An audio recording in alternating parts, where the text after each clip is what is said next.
Neste trimestre, o tema do nosso estudo é a Igreja dos Gentios.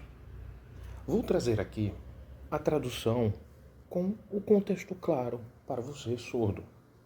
Você vai poder estudar em casa e no domingo pela manhã aprofundar o conhecimento na EBDS, Escola Bíblica Dominical para Surdos.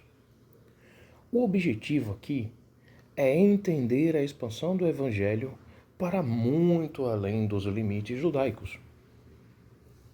Na lição 1, o chamado para os gentios, vamos aprender sobre o momento em que o Espírito Santo separou homens como Barnabé e Saulo, especificamente para o trabalho missionário. Isso nos lembra que a igreja de hoje também é uma igreja missionária. Somos chamados para continuar o trabalho de evangelização e cumprir a grande comissão com fidelidade, coragem e total dependência do Espírito Santo. Para isso, entender o significado da palavra gentios é muito importante. De forma simples e direta, gentios são todas as pessoas que não são judias. No contexto da Bíblia e da história do povo de Israel, a humanidade era dividida de forma clara em dois grupos.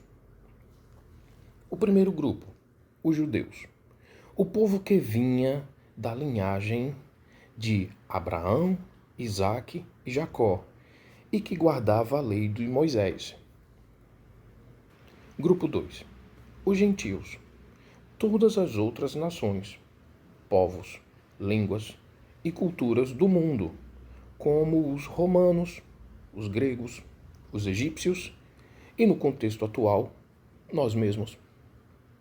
No início do livro de Atos, os primeiros cristãos eram todos judeus e acreditavam que a mensagem de Jesus era apenas para eles.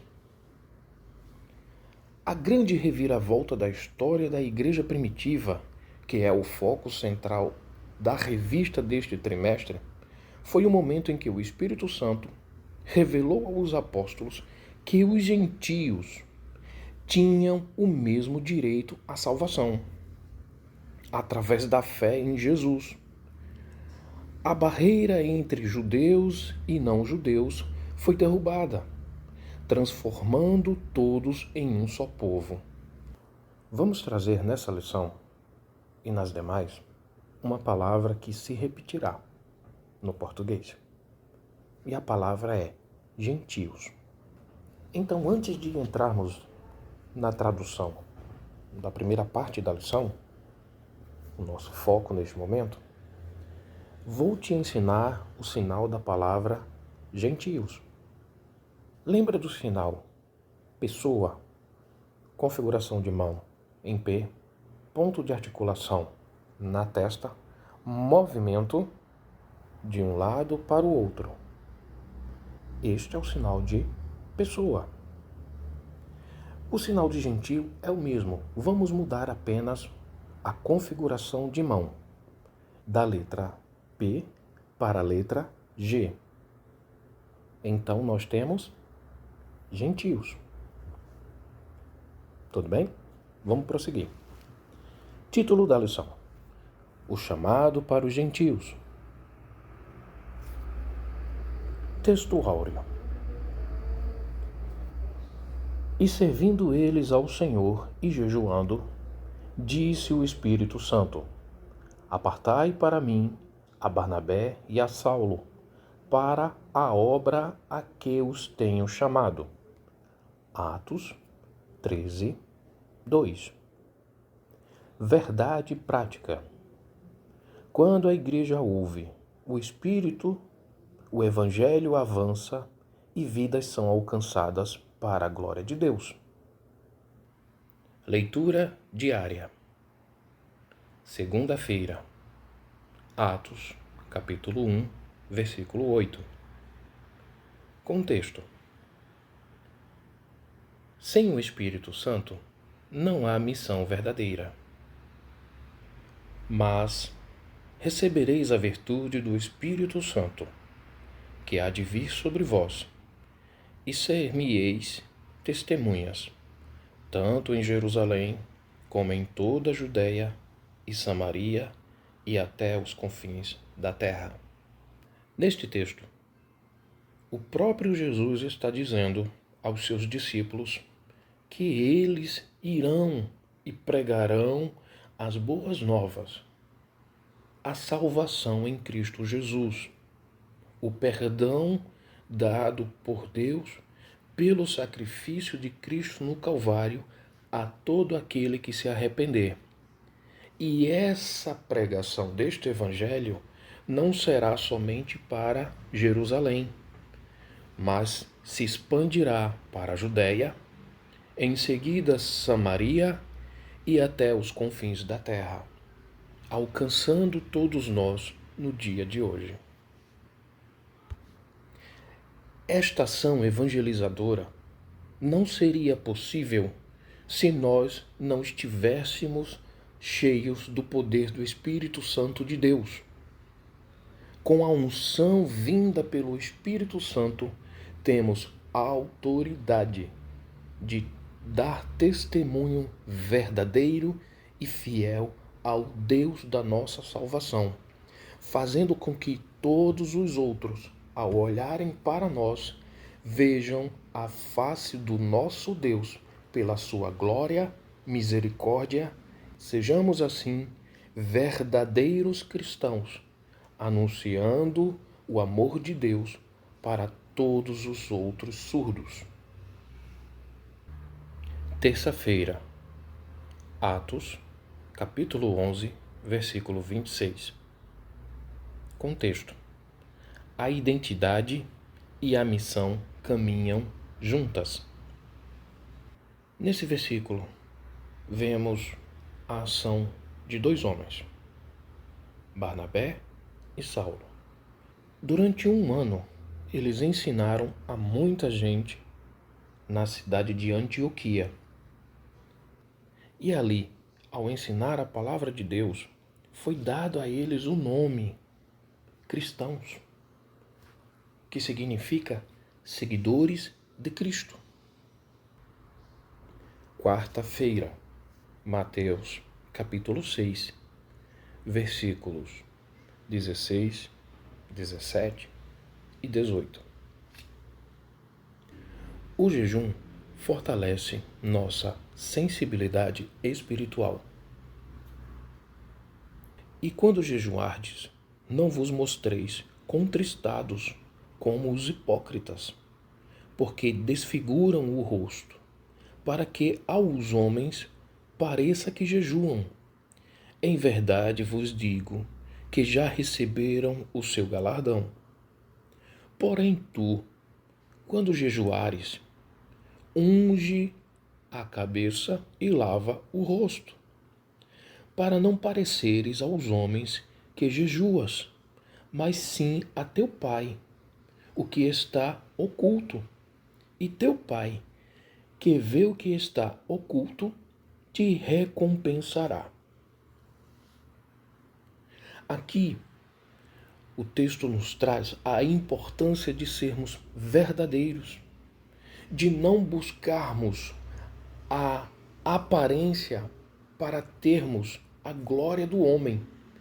E tudo quanto fazemos deve ser visto por Deus.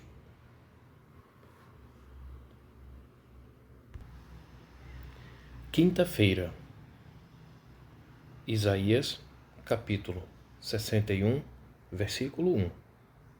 Contexto: o ministério de Jesus começou pela unção do Espírito Santo.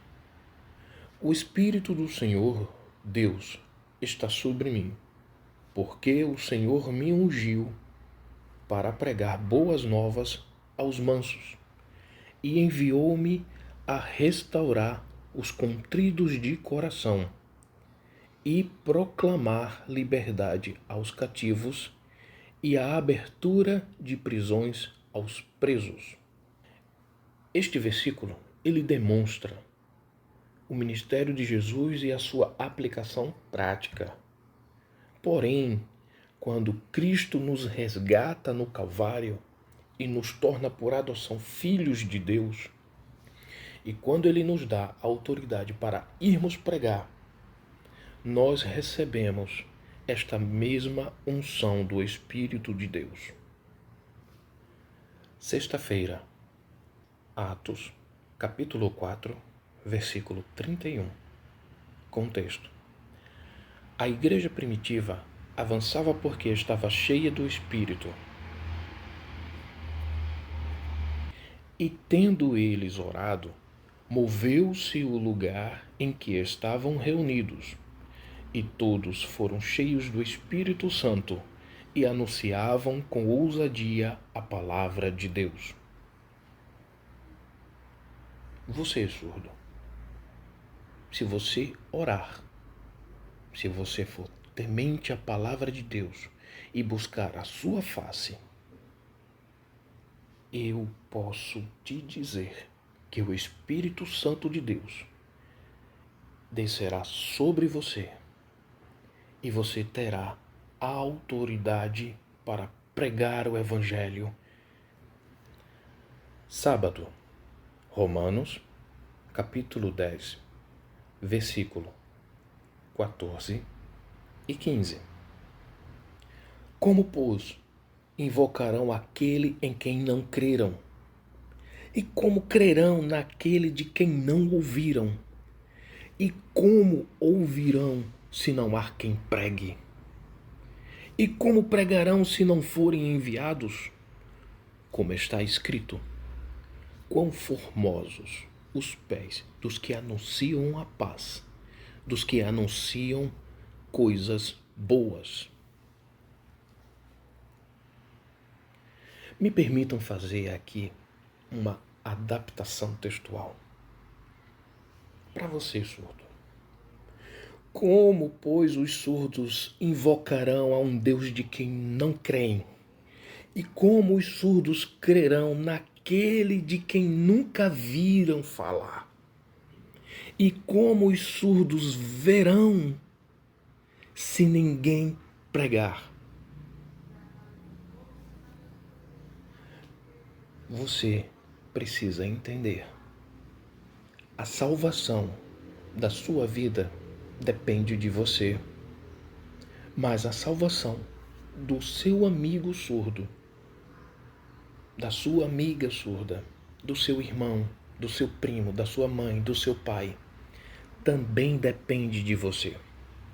Você precisa receber o poder de Deus através das orações para anunciar o Evangelho, e assim o nome do Senhor será glorificado em sua vida e Deus te abençoará de uma forma inimaginável. Terminamos então aqui a sinalização desta lição. Espero que Deus fale ao seu coração e que você se abra para Ele. Que Deus vos abençoe. Até mais.